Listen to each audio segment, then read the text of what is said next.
Hey everyone, my name's Mayan Gordon. Welcome back. I am here to help you expand your reality and venture bravely into the unknown. So let's do it. I'm going to share a couple updates on how my life is going and the endless adventure that it happens to be. If you've got any questions for me, go ahead and drop them in the comments. Also, let me know what is one thing that you're grateful for today. Today, I am grateful for my husband who is over at the house while we are getting pictures taken, the final pictures that are going to be used in listing. We've signed all the listing paperwork, done the seller disclosures. If you don't know what those are, you're lucky because it's a lot of paperwork. And we are listing it officially tomorrow. So exciting. What does that mean though for us? We're selling our house. So now what? What are we going to do with ourselves? What are we going to do with our life? There goes our security. There goes our safety blanket, right? Well, right now we are in a hotel room. I am in a hotel room. I say we, I mean me and the four pooches. I've got Hershey on the bed over here. I've got Ninja at the bottom of the bed, the foot of the bed. Kronos just smack dab in the middle of the floor, and Duke is over laying by the doorway, curled up next to the dog bags. He's a little fatty, if I must say so myself.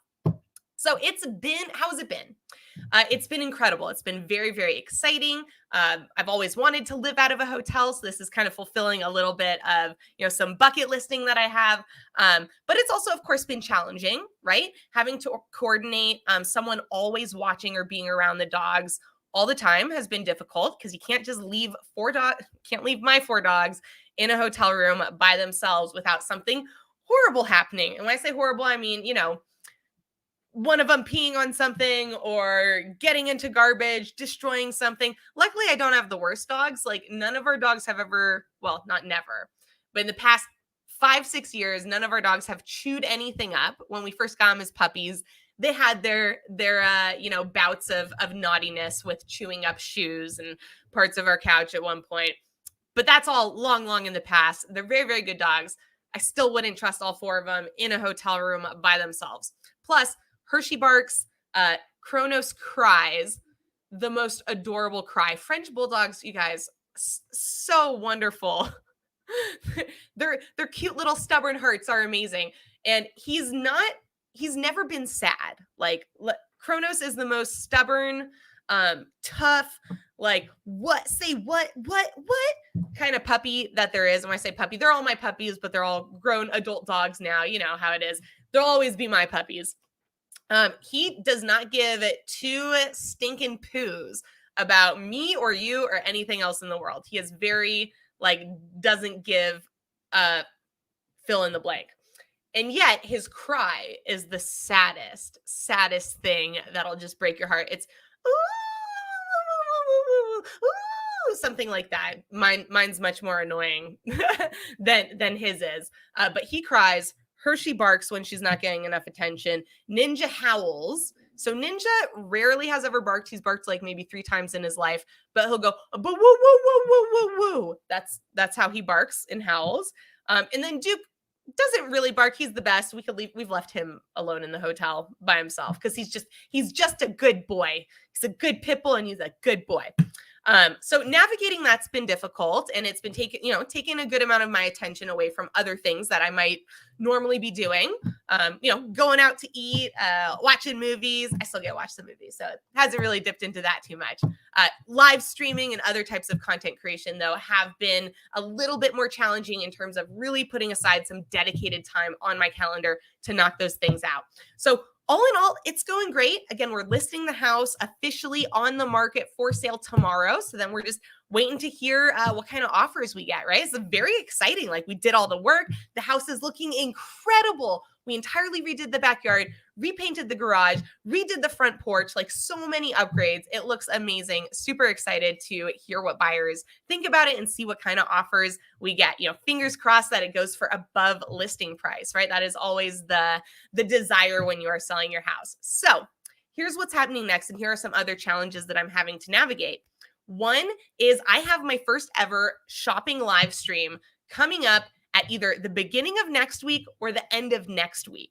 Very, very quickly. I have only just finished unboxing everything, let alone familiarize with myself with all of the products, put all of the products even together. There's so much going on here that I have to deal with. Now, in addition to that, we check out of this hotel on the 18th. So Friday, I think, this Friday or Saturday. Haven't looked at a calendar. So where are we going to do this live stream from, right? Could be my mom's house. After we get out of this hotel, we're going to go over to Seattle and set up base camp over at my mom's place. She's got the whole third bottom floor available for us.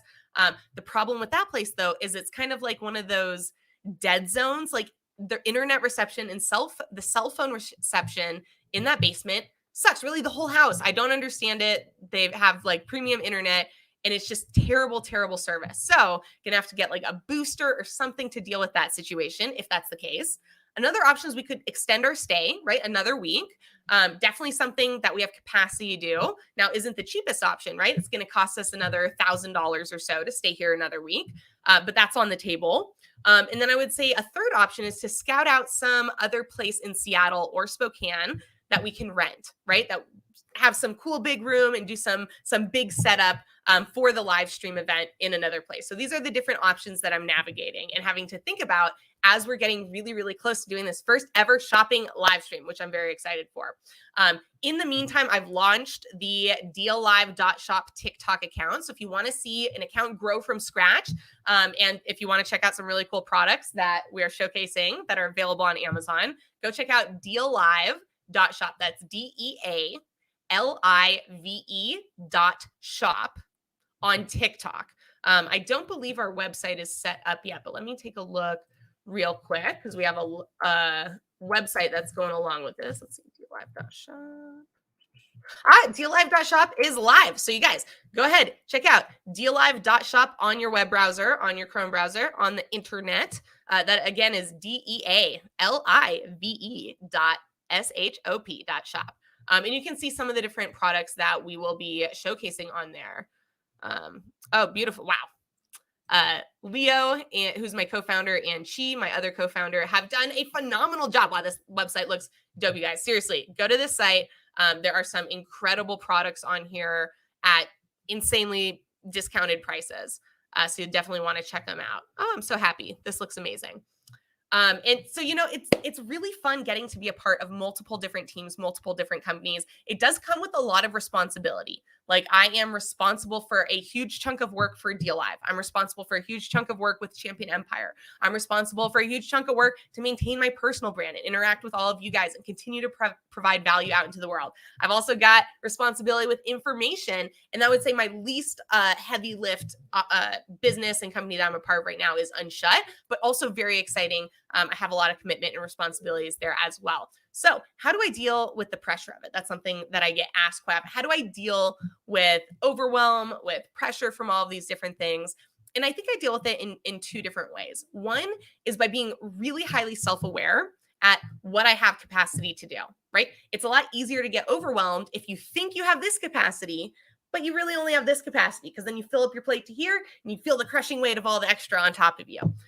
Over the many years of doing lots of different types of work, I have a really good understanding of my capacity, my true capacity. No matter how much I might want to do a million things, I know my capacity is maybe 4 or 5 things at a time. So I make sure to stick within that capacity. Number 2, though, is I know that if I'm trying my best and I'm putting my best forward, no one's going to be upset about it. No one's going to be upset if the result isn't as spectacular as we're all hoping it will be. As long as I'm putting in the effort and the commitment and the time and the work, no one's going to be mad at me. And there might be obstacles that we have to solve for, problems that come up, but it's not necessarily going to be my fault. And I think that's something that a lot of us worry about is, if I don't do it good enough, is it going to be all my fault? And then the guilt and the shame, right? Guilt and shame are the 2 most useless emotions that we could have that really hold us back from doing different things. And so if you are ever worried, if you have that fear of, what if I try my best and it's not good enough? Here's what I want to leave you with today. When you try your best is always good enough. Now, it doesn't mean that you'll get the desired result, but it's always good enough. In fact, it's more than good enough. When you try your best, you have nothing to be ashamed of and nothing to feel guilty for. So put your best foot forward, you guys. Let's make sure to love, create, and connect. I'll see you again next time.